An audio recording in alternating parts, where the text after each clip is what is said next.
Thank you. Thank you so much for that introduction, Paula, and thank you so much to Marwa for inviting me. I can't tell you how devastated I am that I can't be there with you right now. I was so looking forward to getting on a plane and coming over to Perth and seeing everybody and seeing my friends, but unfortunately it's not to be. So look, I hope that, you know, this keynote this morning is going to be, is going to engage you, and we'll have some interaction, and I hope you do leave with I guess a different way of thinking about what you currently do in your classrooms. So I'm looking forward to speaking to you for the next 75 minutes. I have a lot to say, and I hope I get through it all, because it has been the most challenging times that we've ever experienced in education. And for some time, I have been calling for, you know, people to stop, pause and rethink about the way that we do things. And I guess we can think of COVID as doing us a favor in education, because it has allowed us to stop and think about what we do and do things differently. So I'll just get on with it, because I can just keep talking forever. This is what I'm going to cover this morning. And this is, you know, very much a nutshell overview. We're going to, first of all, contextualize our current situation in Australia. We're going to talk about COVID and the idea that it's an opportunity to reflect, recalibrate and refocus on mathematics education. We're going to then spend some time talking about engagement. And I'm not just talking about student engagement. More importantly, we're going to cover teacher engagement, but also a little bit of parent engagement as well. And then we'll talk about technology and mathematics. So for some of you who might have seen me present before, you'll hear some of the same things that I always say, and I keep saying them because I think they're really important. And so every time you listen to something that you've heard before, it's a really good idea to listen using a different lens, even though that doesn't make sense because it's ears and eyes. But anyhow, all right, so let's contextualize where we are at the moment. Now, first of all, I want to show you these work samples. Now, I'm hoping that you can see the screen nice and clearly. There are 3 questions and 3, well, actually it's 2 questions, but 3 responses. I want you to just take some time to look at the student responses, or the person responding. They are a student of some sort, but we don't really know at what stage of schooling they're at. Think about the mathematics they need to know to be able to respond to the question, and think about what you see in the answers. So just take a moment to think about it. I'm happy for you to chat to the person next to you about where you think this respondent or these respondents are in their educational journey, whether they might be in a primary school, a secondary school, or somewhere else.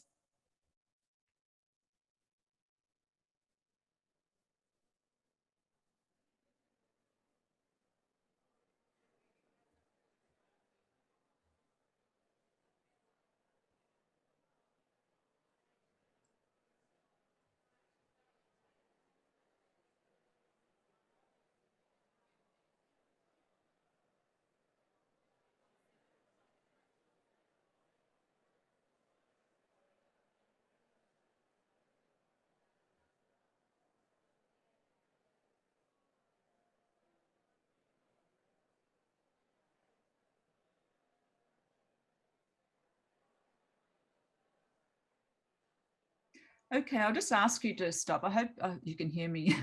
It's hard. I can hear a little bit of noise, but I'm not sure whether everyone's stopped talking. So usually when I show some of these work samples to teachers, I ask them to tell me where they think they are, at what stage in the is that mathematics appearing in the curriculum. And, you know, we talk about misconceptions, but because I'm in Sydney in the Blue Mountains and you're there in Perth, we won't do that. But what I want to tell you is this: the person or the people who have responded to these questions are actually university students in their first year of university. Now, these people have been through 13 years of formal schooling in Australia. I'm concerned, because this is mathematics that's typically addressed in upper primary, lower secondary. So do we have a reason to be concerned? According to these work samples, yes. Now, I will say that there weren't pre-service teachers, but I've seen much worse with pre-service teachers. So yeah, we do need to be concerned on many levels. Okay, the next thing I want to show you is something I saw on Twitter only in the last few days. take a moment, and I'm hoping this is clear. If not, I might actually read what it says. So the question is, Marty ate 4/6 of his pizza and Lewis ate 5/6 of his pizza. Marty ate more pizza than Lewis. How is that possible? And so the student has responded, Marty's pizza is bigger than Lewis's pizza. Now, I think you can probably see the teacher's response there. That is not possible because 5/6 is greater than 4/6, so Lewis ate more. Now, I can see the back of the room that you're in. So could you put your hand up if you're a little bit surprised and disappointed by the teacher's response there? Because I could see if you put your hands up. Excellent, I can see hands, beautiful.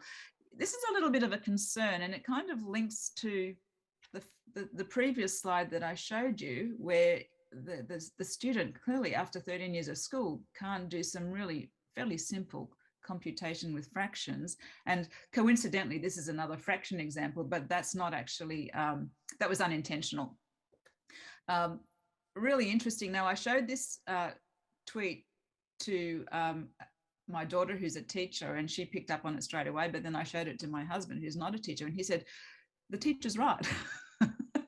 Because he didn't read the question properly. So I wonder whether the teacher didn't read the question properly, or the teacher doesn't really have that deep pedagogical content knowledge that we all need, regardless of whether we're an early childhood educator or a senior secondary or a tertiary educator. We need that deep pedagogical content knowledge, or that mathematical knowledge for teaching, to be able to assist students. So, you know, imagine, put yourself, I guess, in the place of the student who responded.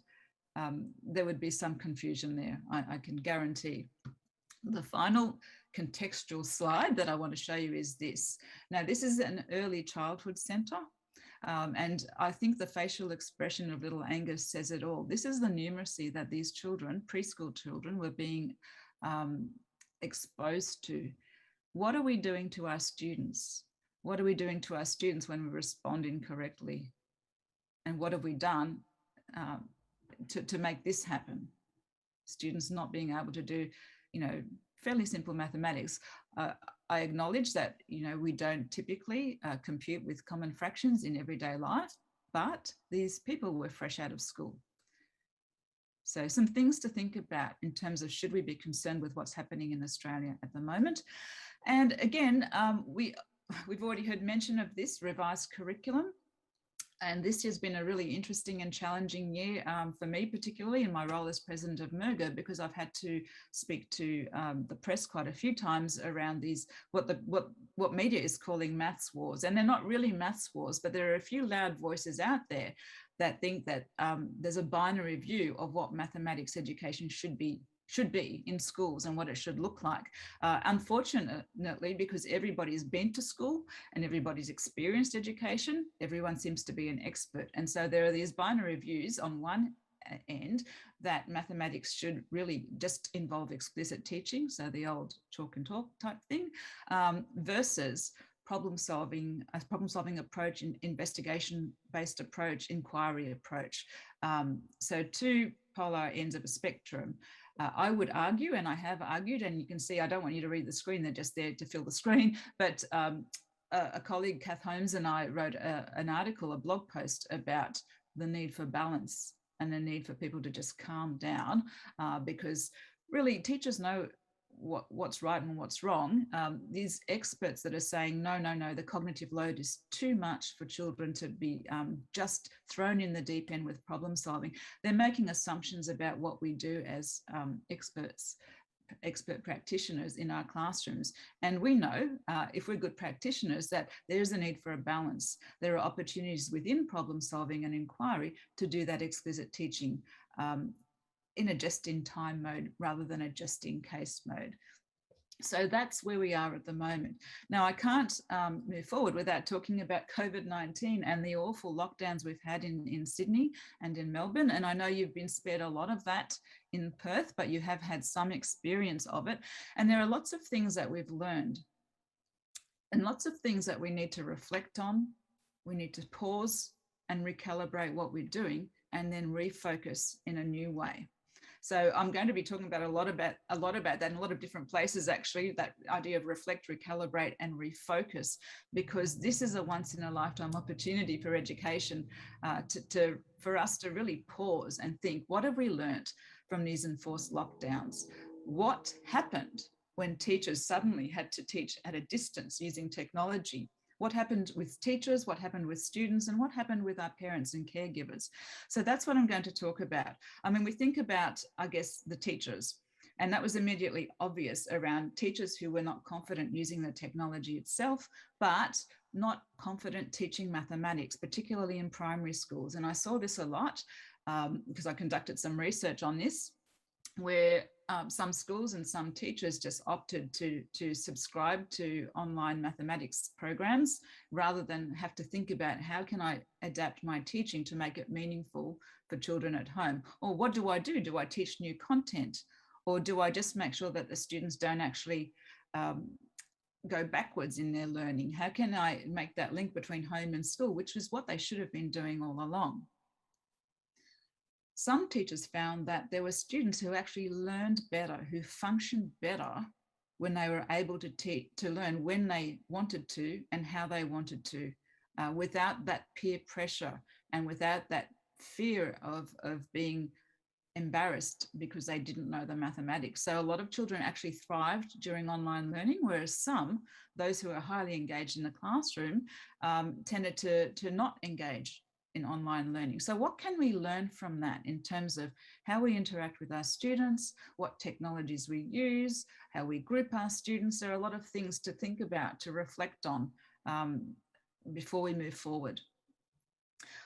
Another thing that was really highlighted with the lockdowns is how the ways that we work with parents, with our parents and caregivers, because there was a lot of panic in the parent community. And I don't know if you had the opportunity to experience that when you had your lockdown, but parents in Sydney and Melbourne were thinking, oh, we've got to homeschool our children. Oh, we've got to do this, we've got to do that. And it wasn't really about homeschooling. Homeschooling was a wrong term for them to be using.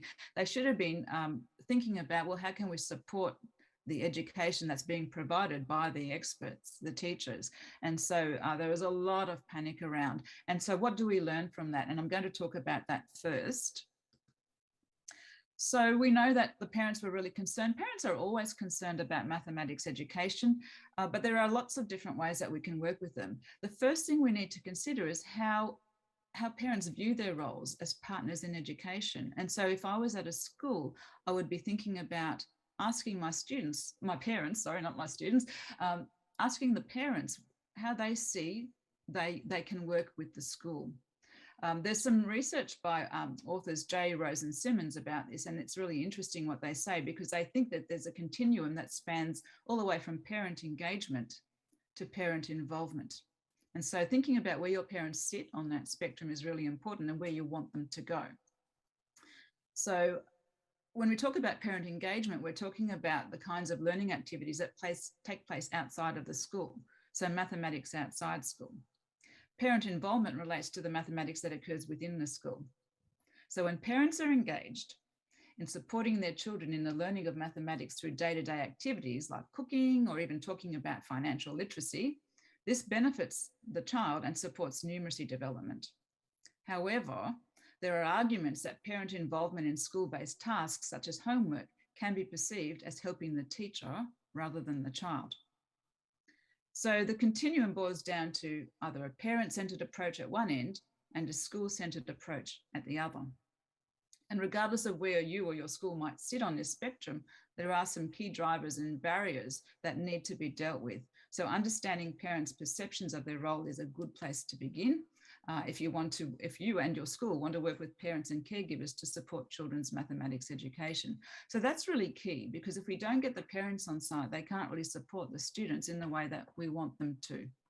And as I said before, COVID really highlighted how we position our parents and whether we position them as consumers or collaborators in mathematics education. And I think my view is that we really want them to be a little bit of both. We want them to meet in the middle. We want them to consume, but we also want them to collaborate.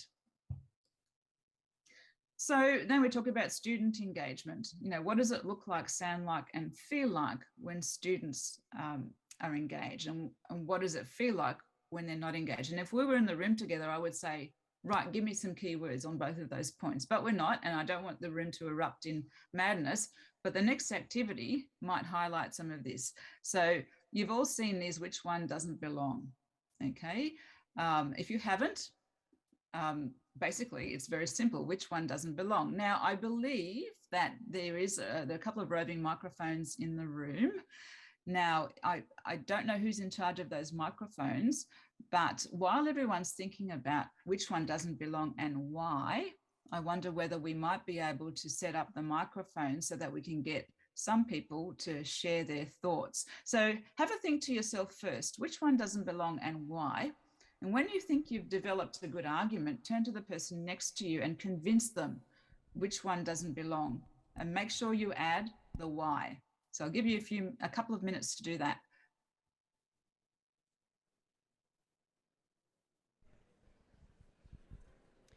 Hi, Catherine, it's Paula. Can you hear me? I can, Paula. Excellent. So Donna and I've got the microphones. We'll rove in a minute. Thank you.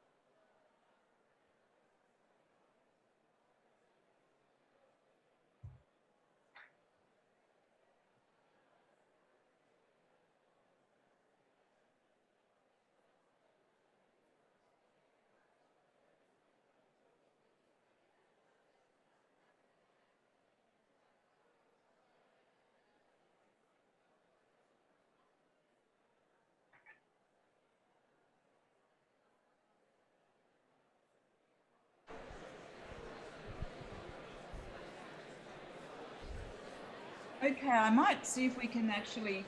Okay, we're going to... there we go. See, I'm loud. Would you like the first person to share? I would love the first person to tell us why one of these doesn't belong. Okay, I'm just passing the microphone across. Which one and why? Hi. I feel the red one.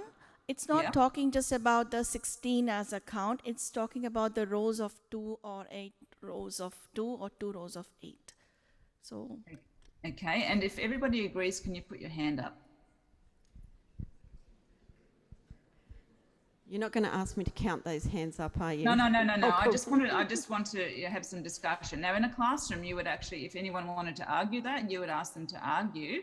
But I'm going to ask somebody else, which one doesn't belong?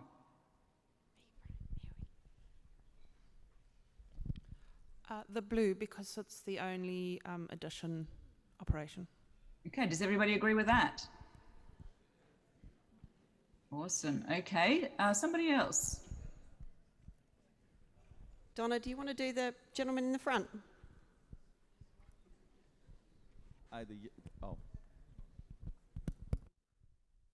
Catherine, can you hear me? Yes. The yellow one, the 8x2, because there are circles and all of them have got the stars. Fantastic. Is that the right answer? Yes. I really like that. Now, thank you for that. That highlights the fact that I actually don't really need to even count. I can still have an opportunity to achieve success just by recognizing that the shapes are different. Can we have another one? Because I think we've ruled out orange, yellow, and blue. Okay, I'm running. Sorry. Yeah, well, I agreed with the blue and the yellow because I picked those two up, but the top left-hand one is the only one that has the black circles. Awesome. Does everybody agree with that? So I might ask one more question. Is there anybody who has a different reason for why one of these don't belong? A different reason to what you've already heard? Yeah, if you're an artist, you would say yellow and blue makes green, so red doesn't fit. Fantastic. It's actually orange on my screen, but I won't hold that against you. That's great. Any other people who might add to an argument? Yeah, so I just saw the red and I thought that was danger, so I didn't like it. Okay, and if a child said that to me, I would say, fair enough. It doesn't belong for a valid reason for that child. Thank you.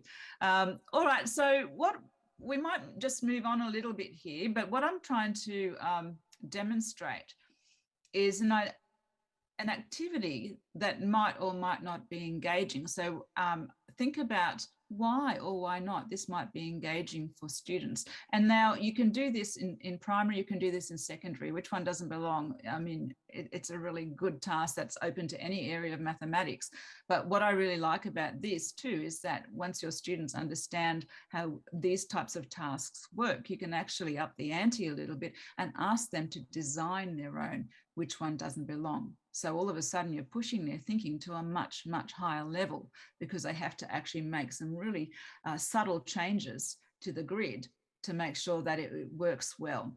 Now, another really cool task is something like this where we're using photographs and we're saying, okay, well, I could just say, how many? Or I could ask, what do you notice? And what do you wonder about this photo? And now the avocados really intrigue me. I don't even like eating avocados, but I like the photographs. And I've used this with a year 1 classroom where students they often mistake a half avocado for 1 avocado and they count the 1. And, you know, the switched on kids start to think, hang on a minute, but they're halves. So how many do we have altogether? And then we look at the patterning, we look at the array. There's a whole lot of mathematics in this one photograph. So you can imagine that if you use this photograph in a lesson with kindergarten or year 6 or even year 7, you would get quite different responses. What's nice about it is that it's open-ended. So let's think about those 2 types of activities and whether you think they might be engaging or not and why. And while we do that, I'm going to give you a definition of engagement. Now, many of you might have seen this. I don't know if you've heard me speak before, but this comes out of my research, but the research of others as well. So if we think about engagement as a little bit more than just on-task behavior, it's much, much deeper than that. An easier way to think about it is if you compare the idea of on-task to the idea of in-task. Very, very different. So when we talk about engagement, and we talk about engagement all the time in education, we need to think about it as a multi-dimensional construct. So 3 dimensions, the first one being the cognitive. And this is where we want students to be thinking really hard in mathematics, but within their zone of proximal development. So, you know, what is thinking hard for one student might not be thinking hard for another. And that means that we need to differentiate really carefully for the students in our class.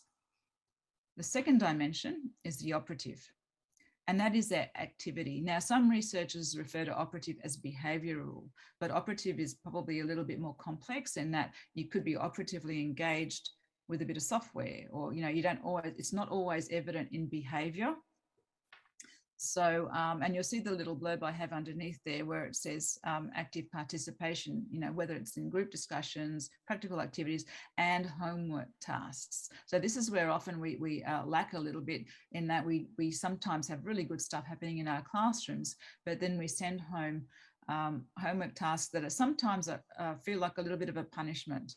So how do we actually keep students engaged outside of the classroom? Because it's really important when we're talking about engagement in mathematics that students see themselves as doing mathematics outside the classroom, and it's not something that just belongs in the school. The third domain is the affective. So this is where we want kids to have fun. We want kids to really like doing mathematics. But more importantly, we want them to value what they're learning. We want them to really enjoy it, feel good about learning mathematics, and be able to visualize themselves as users of mathematics and students of mathematics. Now, beyond their current year, beyond the school years, we want them to enroll in mathematics courses where we can, because we do need a lot of people in the STEM industries, but we also need people competent with mathematics in day-to-day life so that they can make informed decisions. All right, so we've got these 3 domains. Now, this is where the magic happens, okay? When they come together, I couldn't hear any oohs and ahs, but that might be because the microphone's off. But usually I ask people to ooh, ah with that one. But hang on, I'll just do it again. Okay, ready? Okay, I'm hoping there isn't R's. Anyway, the magic of PowerPoint. So when those three domains come together, that's when we get substantive engagement. So we don't have to have every single task every day that's highly engaging at 3 levels, cognitive, operative, and affective. But if we aim to get a task once a week or once a month or once a fortnight, students will maintain their engagement because they know maths is good. Now, a simpler way of thinking about this is thinking hard, working hard, and feeling good about learning mathematics. If you get nothing else out of this keynote, I want you to remember that: thinking hard, working hard, and feeling good about mathematics. So just to dig a little bit deeper into the idea of engagement, I have a framework for engagement that came out of my PhD study. I graduated 10 years ago next month, which is making me feel very old. Now, the framework has 2 levels. And if we think about it in a similar way to the way that we think about Maslow's hierarchy of needs, and at the bottom of the hierarchy are pedagogical relationships. Without these pedagogical relationships, it wouldn't matter what you did in terms of your practices, it would be very difficult to encourage sustained engagement. So now I know there's a lot of information, and I don't intend for you to read the information in the table. You can actually download the framework from my website. But these are the sorts of things, the elements that make up effective pedagogical relationships in mathematics. So being aware of individual students' needs and what they bring into the classroom as well, their pre-existing knowledge, their backgrounds. Now, this is something that really was highlighted again during COVID, because teachers sometimes make assumptions about students' backgrounds and what they have access to in their homes, etc. And some teachers were very shocked at the way that students had to try and function and learn within their individual environment. So it was a real wake-up call for a lot of teachers. We need to understand that to understand our learners. We also need to provide opportunities for continuous interaction. That means interaction amongst students, but also interaction between the teacher and students. We also need to provide constructive feedback. And feedback is really the wrong word, because I like thinking about feeding back, but also feeding forward. What have we done? What are we good at? But what do we need to work on now? And then, of course, I've mentioned this before, pedagogical content knowledge. Students know if a teacher's not competent with mathematics, and in the primary setting, that's the first, lesson to be dropped when other things come up in the school. You can tell. And I think if you're a primary teacher, you might know of colleagues who don't feel confident with primary. I guess as secondary mathematics teachers, I would assume that if you've chosen to teach mathematics, that you like it and that you're good at it. But it's not just about being good at mathematics, of course, it's about being good at teaching mathematics and making sure that you teach it in a way that is comprehensible to the students in front of you. So that's pedagogical relationships. And then we move to pedagogical repertoire. So these are the things we do, the practices that we engage with as teachers in our classrooms, making sure tasks are challenging and they're positive and provide opportunity for every student to achieve a level of success. And that's where those little things, which one doesn't belong, or the maths photos really shine, because they do allow opportunities for success. More importantly, they encourage dialogue in mathematics, which is really, really critical. So I'm very much in favor of what we call dialogic pedagogies, and I'll talk a little bit more about that later on. Tasks that need to be relevant. Now, when I say relevant, I don't mean they have to be real life mathematics, because sometimes, and if you're a secondary teacher, you know this, sometimes it's really tricky to be able to put all areas of mathematics into real life context, and you don't need to, but you need to make sure that students know why they're learning the mathematics. Where is it going to in terms of mathematics in the future? It doesn't have to be about a real life context, because that's not always possible. And we want to engage students in doing things like maths puzzles and things like that. They're not real life context, but it's just playing with the mathematics for the joy of it. We want to provide choice. We want to, I'm sorry, I realize that I'm moving my mouse around so much. I hope it's not bothering you, but I didn't realize you could see my mouse. We want to make sure that we give them a variety of tasks, so it's not always the same every day, day in, day out, week in, week out. We want to make sure that we promote substantive conversation about mathematics. So having those really good discussions, promoting reasoning in mathematics, and of course, student-centered technology. Now, you might think, oh, technology is automatically going to be student-centered, but it's not. Sometimes technology actually brings the focus back to the teacher. Now, I hope you can't hear my cat crying in the background, but she wants to get in and I'm not going to let her. So the joys of working from home. So in a nutshell, students are engaged with mathematics when mathematics is a subject they enjoy learning. They value mathematics learning and see it's relevant, not just in their current lives, but in their future lives. And they see connections between the mathematics learned at school and the mathematics used beyond the classroom. Okay, but what about teacher engagement? So those initial slides I showed you around, especially that Twitter shot that I showed you, really kind of link very well to the idea of teacher engagement. You cannot have engaged students if you do not have engaged teachers. It's as simple as that. So think about these 3 sentence stems. Now, these are really important. And if you've got the opportunity, particularly if you're in a primary school, of doing this, not just with your colleagues, but for all teachers, secondary, whatever, doing this with your students at the beginning of the year. So you've got these 3 sentence stems that you ask people to fill out. So the first one is around emotion. Okay, I dislike mathematics because. The second is about perceived success or self-efficacy relating to mathematics. So I can do this or I can't do this because. So mathematics in general.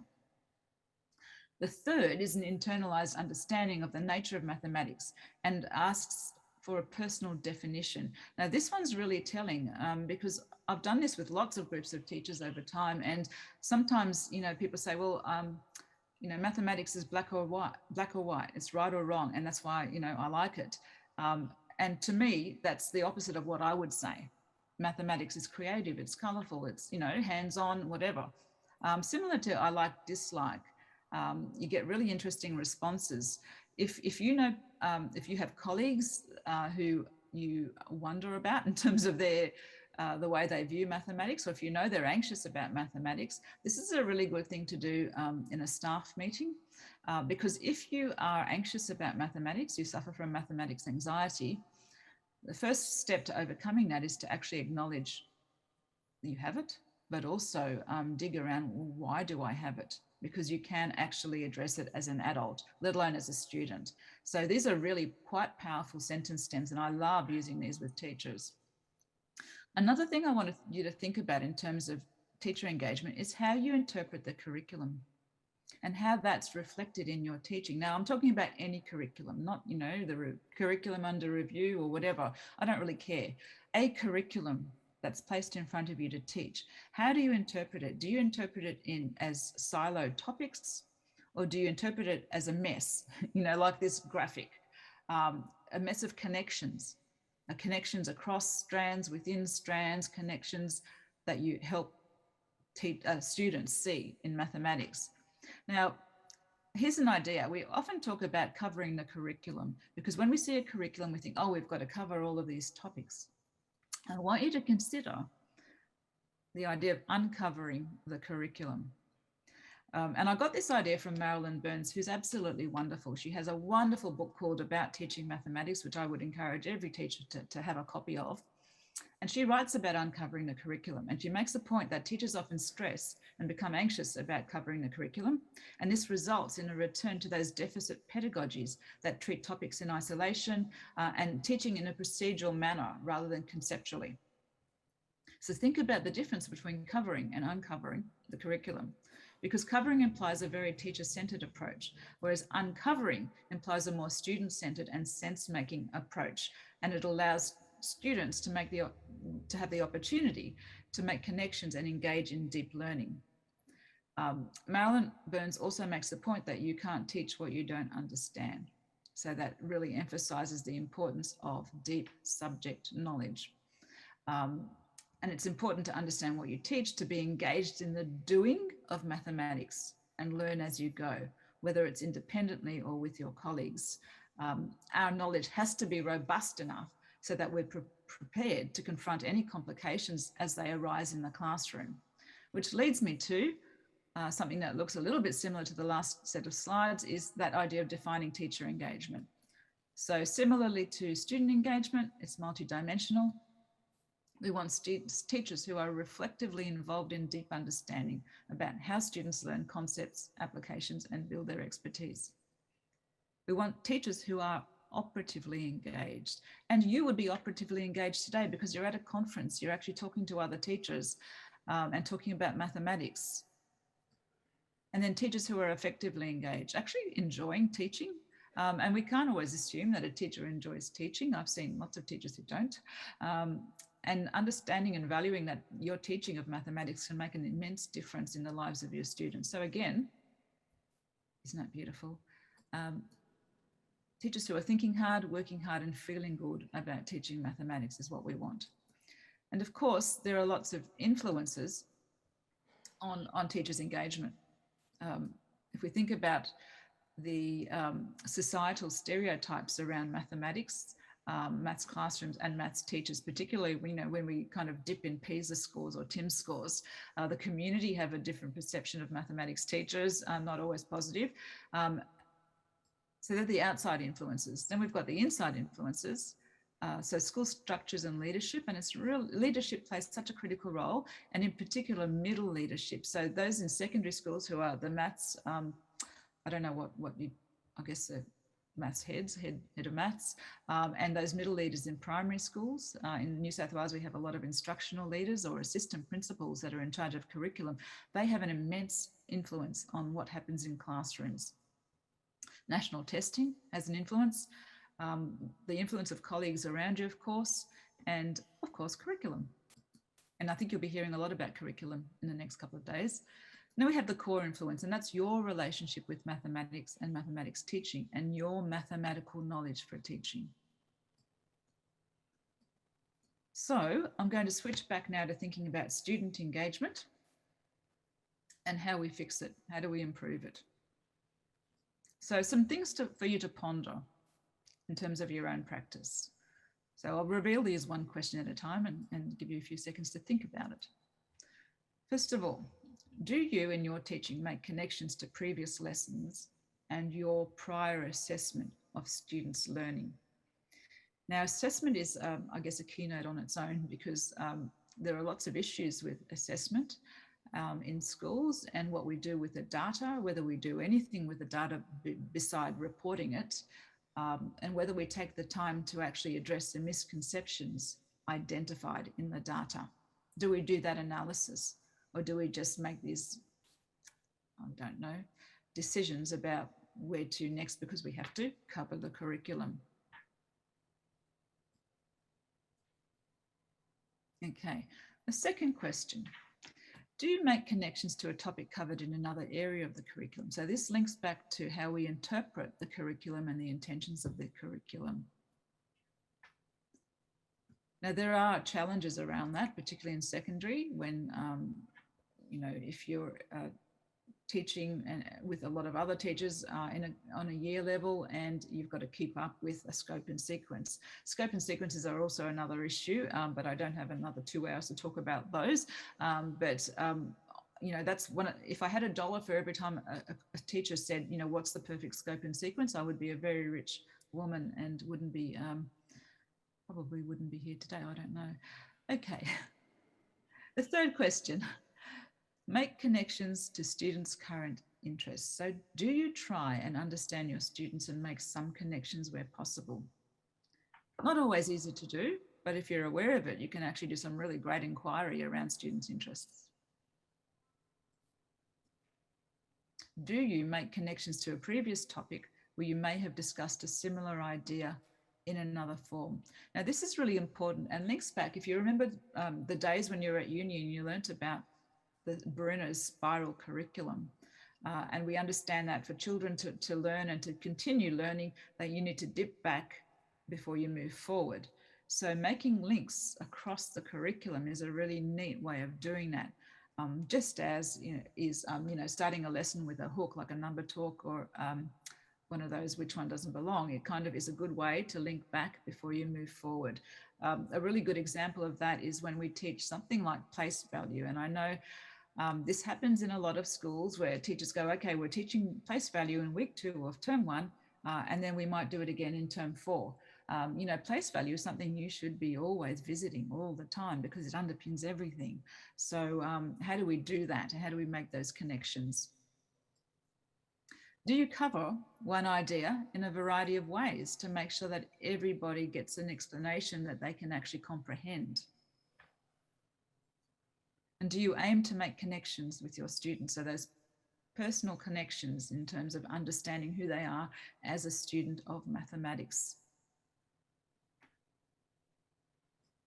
Okay, so addressing engagement and learning through tasks. What sort of tasks do we need to improve engagement? Well, obviously open-ended tasks, and that they come in many, many formats. Which tasks? So tasks that have, I guess, tasks that address more than one area of the curriculum or more than one topic in the curriculum, I would consider rich, particularly if they have opportunities for students to come in and out at different places. And tasks that really almost self-differentiate for students because they are so rich and so open. And I'll give you some examples of those. Problem solving and investigation. And I am a firm believer of teaching through problem solving, not for problem solving or about problem solving. So problem solving is a context within which you introduce content and do that explicit teaching, giving them a reason and a purpose to learn the mathematics. Inquiry, okay, I love inquiry. Promoting critical and creative thinking, which is really, really important in mathematics. Sparking curiosity in students. Now, tasks that address the big ideas of mathematics, and you can often do that through rich tasks, through problem solving and investigation. Most importantly, a focus on the processes of mathematics, so the proficiencies and the content. It's really important that we think about those proficiencies as the umbrella over the content. And above the proficiencies, we've got things like the general capabilities, which to me are a really great tool that almost force you to engage your students, because it forces you to think about how can we make these tasks relevant? How can we build agency in our students through the use of mathematics? So general capabilities, I think, are underused in mathematics education. Okay, now we're going to do a number talk. I'm going to attempt something never attempted before in an online presentation. And I'm going to ask you, we're going to actually do a real life number talk. Now, I want you to think about this question, 250 times 28. Now, you're not allowed to do, to imagine a written algorithm. You've got to do, use mental computation. Now, I've lost image of the room, so I can't see you. But what I want you to do is to just think about the question, come up with a mental computation strategy. And once you've got one strategy, maybe think if you can figure out 2 ways of doing it, and then maybe turn to the person next to you and compare your strategies. And then I'm going to ask for the microphone, ladies, again, and we're going to share. So I don't know if the person controlling the technology can turn the camera back on the room for me. Awesome, thank you. So remember, think. You don't need a pen and paper, just do it all in your head. And remember, we don't want you to imagine a formal multiplication algorithm. Try and think of a different way of doing it. And I'm going to switch to my iPad. So one moment while you do your thinking.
Okay, so do I have the microphone people handy? Yes, Catherine, we've got the microphones. Awesome, thank you. I've just lost my vision again of the room, so... And I've got lots of desperate hands up. I love desperate hands.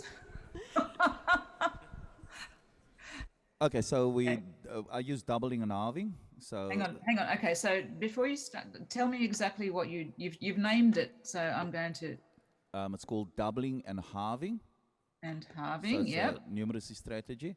Okay, And so I'll tell go- me how you did it, step by step. Okay, so I double 250 to make it 100, and I Hang half. on, 250. You doubled it to make 100. Yeah, so 250 make 500, and half the 28 to make it 14. So you're doubling on the one side, and you're halving, but this one sits in a nice pocket, so you can use that numeracy strategy. So you go 250 double is 500, half 28 is 14, then you double the 500 again. So it gives you 1,000, and you halve the 14 to give you 7. Then it's a nice multiplication to go 1,000 times 7, and it gives you 7,000. Okay, did I write that correctly, the way that you thought it? Catherine, just to let you know, we actually can't see all of what you've written on our screen. Don't stress. But we did have a very good explanation. So I think everyone, I've got lots of awes at that one. Okay, awesome. So doubling and halving is a really good strategy. Is there somebody who used a different strategy? I'll see if I can write in the middle of the screen so you can see it. I recognised that 250 was a quarter of 1,000, so I multiplied 28 by 1,000. Okay, so 28 times 1,000 equals 28,000, and then I just had to divide by 4, 7,000.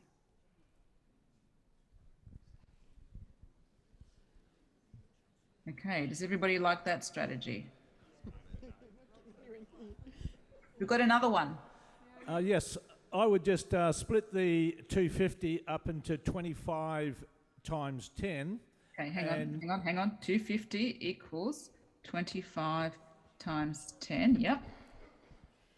And we can't see you on the screen, so we've had a technical issue. We're just working on that one. Oh, and then perhaps I'll continue and you can keep writing, we can't see you. Then I'd split the 28 into 4 times 7. And then you just have a whole lot of zeros with a 7 at the front. Hang on a minute. So you've got, let me just go backwards. You had you'd realize that 250 was 25 times 10. And then you realize that 28 is 4 times 7. So what was the next thing that you did? Oh, well, 4 times the 25 is 100. Yep. And then you multiply by 10, and then by 7. Times 10. Okay. Yep. Times That's 7. 1,000. Yep. And then so that comes to 7,000. Yep. Thank you. Awesome. Okay. Can you see the screen now? Yes, we can, Catherine. I'm running again. Okay. All right. Great. So is there another strategy? Hi, Catherine. It's Rachel here. I looked at 28 and said that was 4 times 7, and that 250 times 4 is 1,000. So 1,000 times 7, 7,000. That's nice and neat. Times 4 equals 7,000. Okay. Any more? One more? I said that 28 was close to 30, so I did 30 times 250, and then took two lots of 250 away to get 7,000. Hang on. Sorry. So let's just go backwards a little bit. So you said 28 and 2 is 30. 30 times? So I did 30 times 250, which was 7,500. And then I took away... Sorry. Oh, that's really loud. And then I took away 2 lots of 250, which is 500, so got 7,000. Okay, excellent. Now, if you were in my class, I would actually go back and ask you to explain how you computed 30 times 250, because some kids might want to know that. Yeah.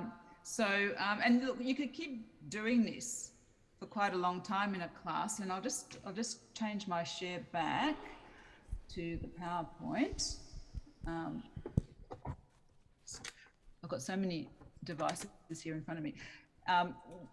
What I wanted to highlight by doing this, and I'm sure a lot of you do these number talks, is the value of those dialogic pedagogies. Now, here's a number talk that I did in, I think, year 1 last year. I didn't tell you that last year because during COVID as well and working from home, I managed to get employed at a school undercover. Well, not really undercover because they knew who I was, but I was lucky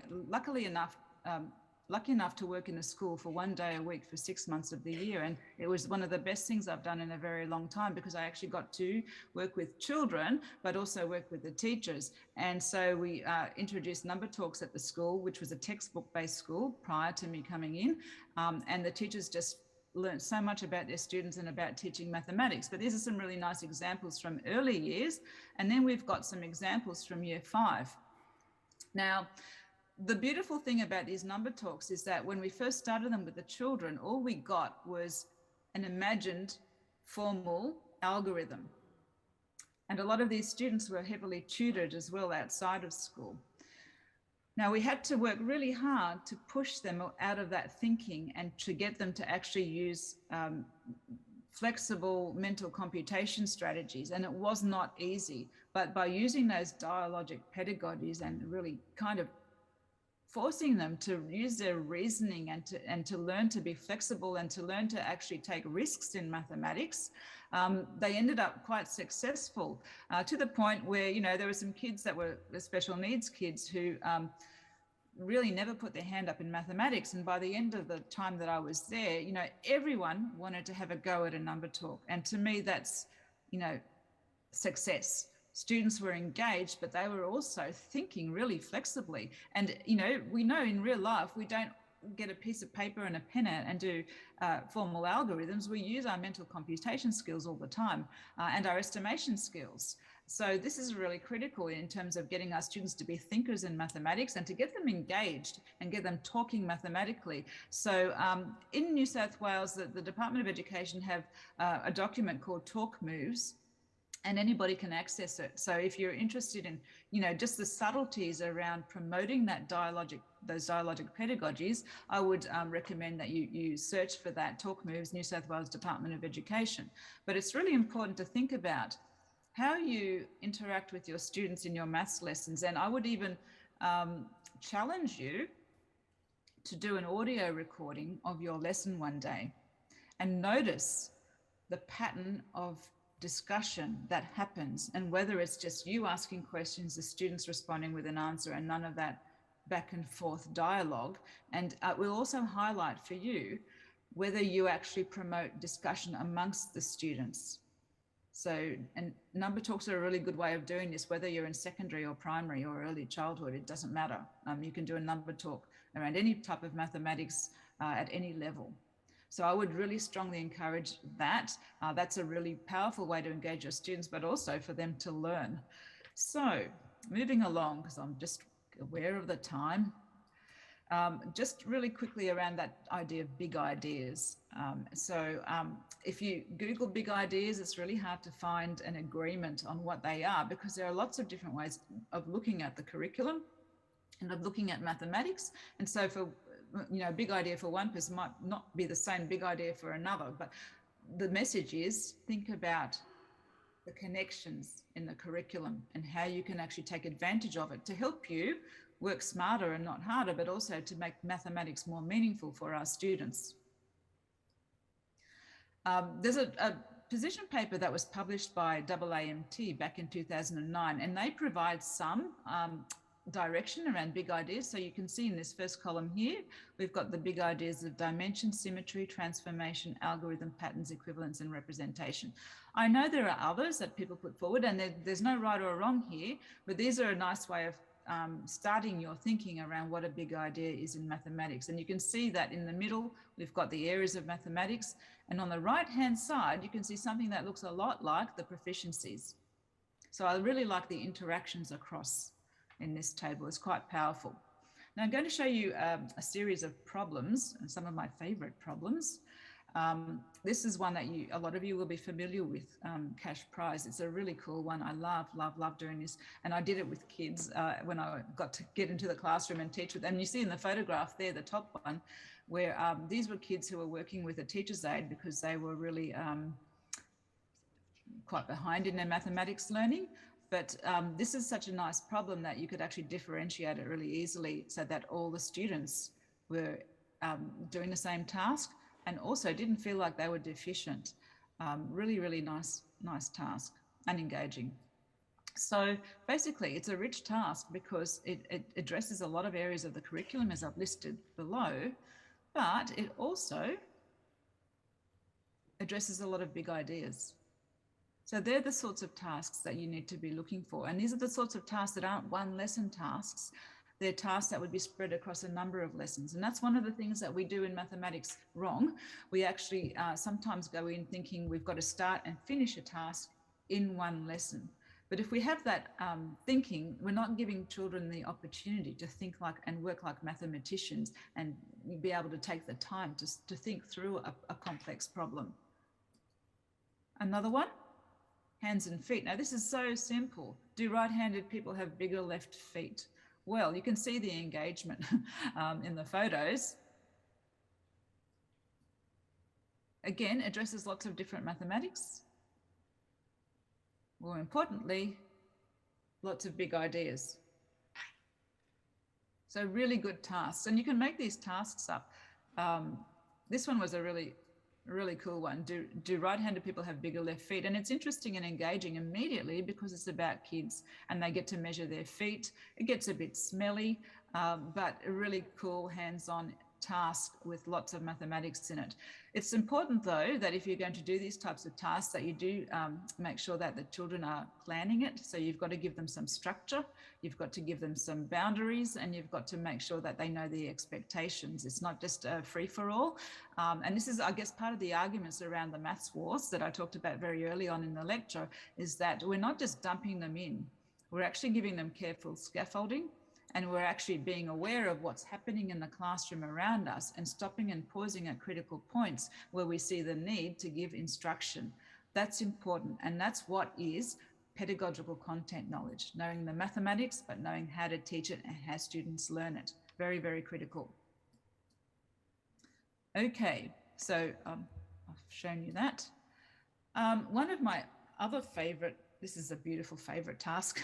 I tell everyone that everything is my favorite task, but if half a ton of jelly beans were placed end to end, how long would the line be? It sounds so simple, but it's so complex in terms of the mathematics. Again, highly engaging because there are jelly beans involved, and there's lots of other things you could ask students to investigate following on from this task, but you can see in the photos, just you look at the body language of children when they're doing mathematics and it gives you a good indication of whether they're engaged. While I think of it, one thing that I do, and I was asking kids to do last year when I was in the classroom, was when we did a problem like this and we did a reflection at the end, because we actually followed Polya's 4 steps to solve the problem, we wouldn't just reflect on the task itself and on the solution and the strategies. Then the final step would be, what else do you wonder about this problem? What other questions might you pose? And this led to the students posing new questions and new inquiry related to jelly beans or whatever it was, which meant that the teacher actually had a lot of resources ready to go that are student-centered because it comes from the students. And that's where inquiry really shines in mathematics, because often, I mean, there's lots of different models of inquiry, but good inquiry will stem from the students' interest. So we've got their curiosity happening through this problem, and then we start to get them to think about, well, what else could we investigate through mathematics? And, you know, jelly beans is an easy one, I guess. So again, we've got the content and we've got the big ideas. So you can see what makes these tasks really rich. Now, I'm not sure if any of you have seen this graphic before. I've borrowed it and adopted and adapted this from Tom Lowry, who's a professor at the University of Canberra, and he's doing some work on early years in STEM. And he's come up with this, he and his colleagues have come up with this idea around STEM practices based on the theory of practice architectures, which is quite a complex theory. And I've fixed it for him. I've crossed out STEM and just placed mathematical inquiry there. And if you take a moment to just have a look at what it says, I think it's really powerful and very appropriate for what we want our students to have as an effective mathematics education. So think about what I really like actually is around this problem finding, because we talk about problem solving a lot in mathematics, but I think the higher level is problem posing and then problem finding, because that's what we want our children to leave school with, being able to find problems and fix them. The other things I like are the methods, but also the values: curiosity, integrity, imagination, creativity, teamwork, persistence. Really, really critical in mathematics. So I think we can learn a lot from this diagram and the idea of practices. So student practices, but also, I guess, teacher practices as well. Some just short, sharp snippets in terms of sparking curiosity. Now, this is one that I picked up on last year in the first round of COVID-19 when the toilet paper wars were on, because toilet paper is quite fascinating to children, but also potentially very mathematically rich. You know, this type of thing that you pick up from social media is really nice in terms of starting and sparking mathematical investigation. Picking up things like this, the Romanian football team who wanted to improve numeracy in Romania. And so if you have a look at their jerseys,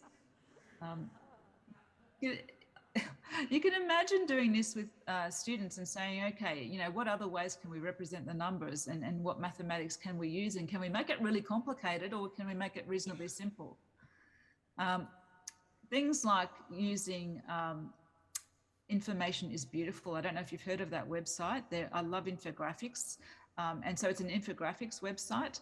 And I really like this as sparking some mathematical discussion. You know, coronavirus riskiest activities. It's quite interesting. So if you haven't seen that website, it's called Information is Beautiful. I would strongly suggest you have a look at it. Nice free resource. Things like, you know, thinkers' keys. So you want students to be critical and creative. So give them critical and creative questions. Sorry, I'm flashing through these fairly quickly because you probably don't need to spend a long time reading them. Now, I just wanted to make the point, you don't have to read this, but make the point that reflection is really important in terms of assessing engagement. There's a really nice paper by Jeff Munns and Helen Woodward called well, I don't know what the paper's called, but it's about the REAL framework, R-E-A-L. And you can Google that, it's available as open access, where you've got these grids of questions that actually allow you to assess the learning in the mathematics or whatever subject it is, but also the engagement. So you can see the 3 columns: affective, operative, and cognitive. And you can tweak these. And if you go to my website in the resources, I've got tweaked prompts for mathematics, like when you're playing. There's one in particular around reflection after playing a mathematics game. So you can tweak them, but it's a nice place to start, I think. So reflection, if you do nothing else in your lessons, you must always have time for reflection, because that's when you do your best assessment. A simpler way of reflecting is just using Bloom's taxonomy. So this comes from a blog by Peter Pappas. Sounds like a cartoon character. So just thinking about not only what did I do, but going up that taxonomy to what should I do next. All right, so we've got a little bit of time left to talk about technology and mathematics, and I'm going to talk reasonably quickly. COVID really highlighted the inequities and inconsistencies in how we use technology in mathematics classrooms. And I've done lots and lots of research on this. In fact, I have a book, and some of this that I'm going to talk about now is in that book. But this is a really important graphic. It doesn't matter how many resources you have, if you don't know how to use them, they will never be enough. It's not only about using the resources that you have, it's about, again, your deep knowledge of teaching mathematics. All right, so here's the model. Now, every part of this model is mathematical. You can see it's the net of a 3-dimensional object, and if, just going to, oh yeah. So if you can see me on the screen, I'm holding up an actual pyramid, and that's the theoretical model. Now, if I was there in Perth, in person, I would give you, each of you, one of these to build. See, I have these in my hand, foldable pyramids. And they're a theoretical framework, and it's a three-dimensional object with good reason, because the base represents the influences on what happens in classrooms with technology, and the sides, which are all linked and support each other, are the four things we need to consider when we're teaching mathematics with technology. So there's the mathematics, student engagement, the tools, and pedagogy. So I'm going to go through this in the last few minutes of the presentation with you. I really need a full day to talk about this, but anyhow, I won't complain. Okay, so the influences, which are the base of the pyramid, consist of considerations around culture, community, context, and commitment. And so culture is around, well, what's happening in your school? What's the accepted practice around technology use? What does the school leadership do about it? Do they promote innovation, for example? Do they promote collaboration? And do they provide professional learning and how you use technology for mathematics? And then there's parent community. Again, COVID really showed us what was going on in our communities. So these are all the members that make up the school communities. And so the way they perceive technology and its place in mathematics classroom is really important. Then we have the context, so the geographical context, but also funding, system restrictions. I mean, there were issues last year in New South Wales with the Department of Education blocking YouTube, for example, when all the teachers wanted to put YouTube videos up for teaching. I have differing opinions on that in terms of whether it's good or not, depending on how it's used, I guess. Whoops. Oh, sorry, I got excited. And then commitment. So, you know, whether there's support, technical support, individuals' beliefs about mathematics technology and its place in the classroom, and teacher self-efficacy and confidence with teaching with technology. So then we come to the mathematics. Now, there are some things that we need to think about. Whenever we're going to teach with a device, once we know what we're teaching, we have to think about, well, does this device have the affordances, the pedagogical affordances that I need to be able to use it to enhance what I already do? If it's not going to enhance what you do, I don't know why you'd use it, okay? Unless it's your only tool. So you've taken away pen and paper and that's your tool that you use. Also think about the constraints. So there are limitations to different devices depending on what you're teaching and what you want your students to learn and show, okay? And then it's about, you know, which software do I use to teach the mathematics? Some of it does not teach mathematics. Some of it is just basically building fluency. So we need to be aware of that. We need to think about whether the technology gives us students feedback, if it is a game or a subscription-based resource. There are lots of good and there are lots of bad. But I always say to teachers, you can make a really good resource shine if you embed it in good practice, and you can make a really you can make a bad resource shine, and you can make a good resource just fail if you don't embed it in good pedagogy. Think about how you can combine different affordances or different apps to make an open-ended rich task. Think about how you can use the internet. So Gapminder, if you don't know Gapminder, it's fantastic for teaching statistics, but I particularly like for the younger grades, their Dollar Street. Quite intriguing. Even, you know, ABC News, for example, have really good things every now and again. This particular one on the screen gets you to put in your salary and compares you to people in your suburb, in your state, across Australia, but it's really very interesting if you're looking at statistics.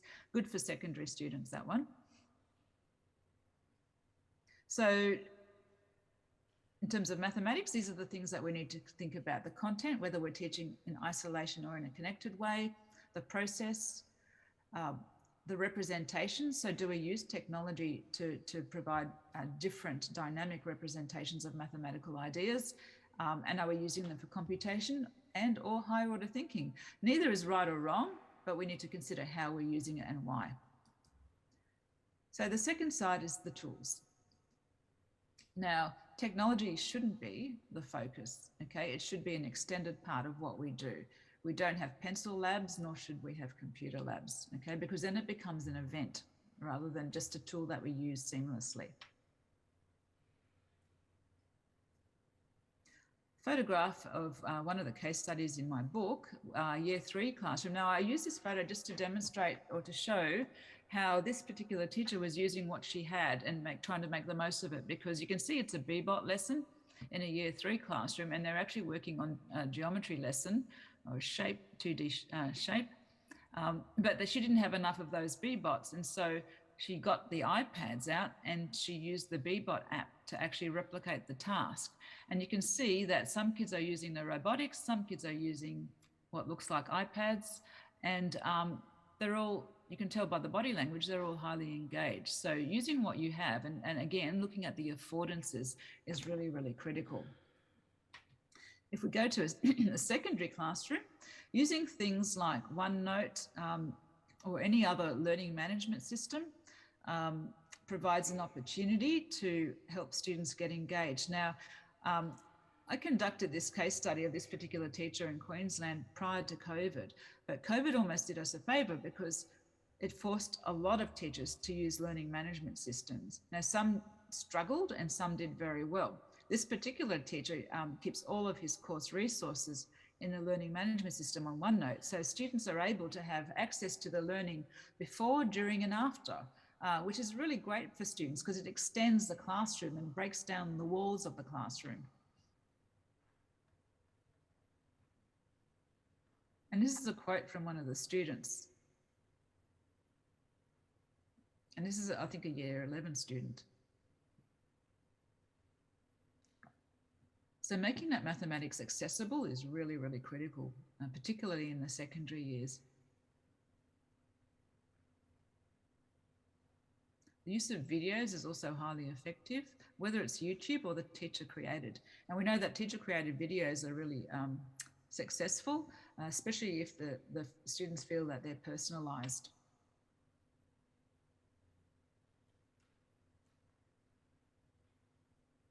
Okay, so we're building up our table here. We've got the tools. So thinking about the devices that you have, whether you've got a BYOD, a bring your own device program, the software, and of course, administration is really critical.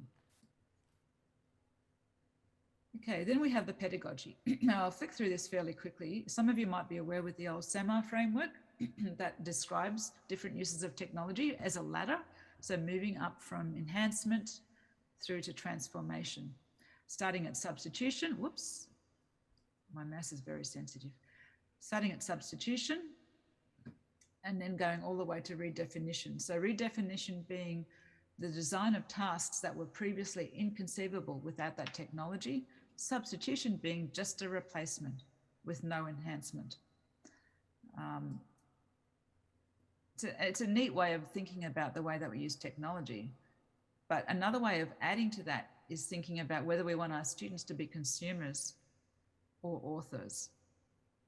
So sometimes it's okay to consume if we want to build fluency, but if we want to actually demonstrate conceptual understanding, authoring is probably a higher order.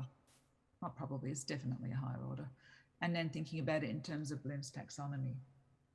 So moving from remembering along with substitution to creating. Finally, thinking about the negative, because sometimes technology is distracting and it actually takes away from the mathematics. So we don't want that to happen. Okay, I've got my eye on the time and I'm really keen to finish right on time. That's what math people do. Now, I'm not going to spend too much time on this, but we need to consider our role in terms of how we use technology. So we're moving from technology as master, where we're not very good at using it, technology as servant, where we use it in limited ways, but we're not actually extending our pedagogical repertoires. Technology is a partner, so we're actually doing really well. We have an affinity, we're sharing power and control with students, and then as an extension of self, where you don't even notice it being used in the classroom. And that's really what we want to get to if we can, but not everybody's going to get there, and that's okay too. an example of a task. Now, I don't want you to read this because it was a really complex task, a very good task in a school that was highly resourced. Obviously, you can see the Sphero, you can see a laptop or an iPad there. But it's a word of warning, I guess, around making sure your tasks are not focused around the technology and they're not too complex in terms of the steps, but also the mathematics. You've got to be prepared when you're using technology for the mathematics to go off in different directions. And so this is an example. And if anyone wants a copy of this, I can certainly send it, not the whole PowerPoint because it's too big to send, but a particular slide. Really nice way, and I was going to do this today with Padlet, but I decided to try something different instead, sharing students' ideas, and I'm sure lots of you use Padlet or similar software to get students to share, but it allows you to actually teach in the moment of need because you're getting feedback immediately. So our third column is here. So pedagogy, thinking about social constructivist or behaviorist. So a behaviorist approach is really giving kids a maths game and getting them to get the questions right, wrong, or whatever. Whereas if we're looking at social constructivist, it's more positioning the student as author rather than consumer. Whether you want to use it in a student-centered or teacher-centered approach, whether you're using it just for teaching or is it, you know, allowing students to demonstrate learning as well. I've talked about consumer versus producer, whether you're using it to differentiate, whether you can capture assessment data, how you group your students, number of devices, and whether it's a flipped learning situation. You can see how complex it is, and these are the things we need to think about. Teaching maths is so complex. And then, of course, engagement, which I've talked about at length. So I'm going to just show a couple of beautiful engaged photos. Students engaged using Kahoot. More students engaged using the B-bots. These students engaged using a combination of technology and the good old-fashioned whiteboard. Providing constructive feedback as part of engagement. So this particular teacher, he gives video feedback rather than written feedback, and his students are actually highly engaged because of that, because he personalizes the learning even through technology.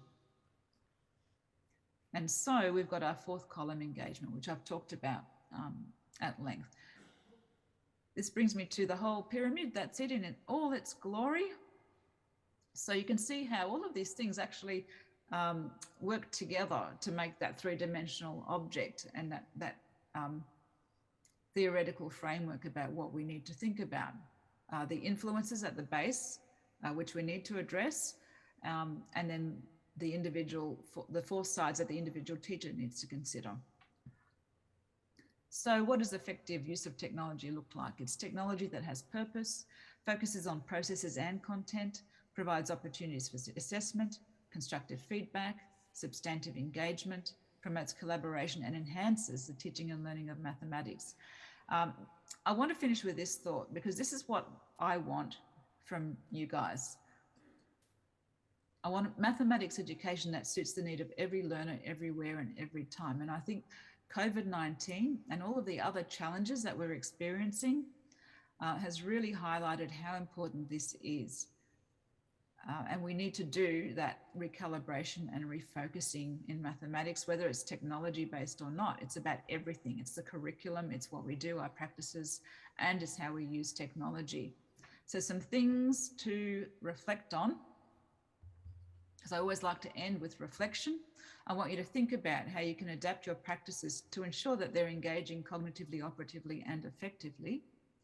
I want you to think about how you're going to make sure that all of your students have the opportunity to achieve success in your classroom and in your school, and also how you might use technology more effectively. Look, another thing, last thing I want you to reflect on is what you're going to do with what you learn at this conference. I want to make sure that, you know, you don't just, it doesn't sit in your head just for today.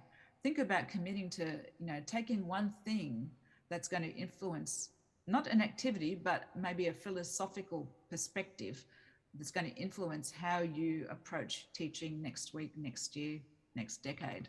So with that, I'm finished, and I didn't take too much longer than I should have. So I'm going to stop sharing my screen. That's me.